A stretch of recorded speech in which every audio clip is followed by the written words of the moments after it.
So, ayan guys, for today's video, mula sa ating phone, pumunta lang tayo sa browser ng ating mobile device. So, pwede tayo mag-search or mag-open sa Google Chrome browser or sa Google app. So, open lang natin yung ating Google Chrome browser.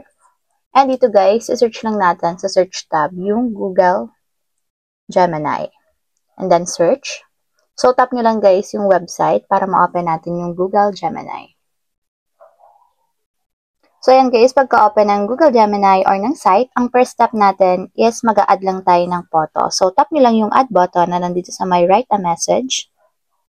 And then, upload files. So, pili lang kayo guys ng photo dito sa inyong mobile gallery. So, ang piliin nyo guys na pic or photo is yung dalawang tao na gusto nyong gamitin na magkasama dun sa Polaroid style.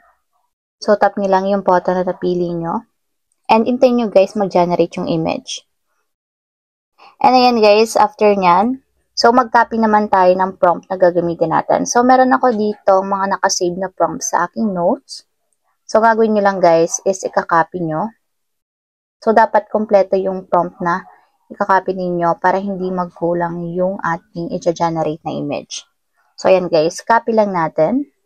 So ito is yung Polaroid style na dalawa yung tao or dalawang magkasama. So, paste nyo lang siya dito after nyo makopy yung prompt. And then, after yun guys, tap nyo lang yung send button.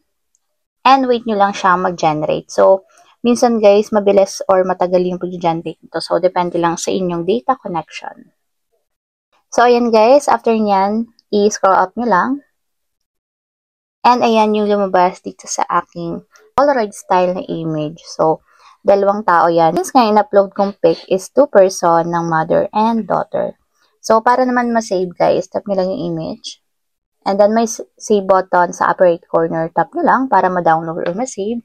And directly mapupunta yan sa inyong gallery ng inyong phone. And take note nga pala guys, yung prompt na ginamit ko dito is ilalagay ko sa description box ng video na to.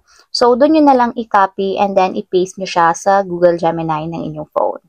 So, ayun lang guys. Ganun lang kasimple kung paano nga ba mag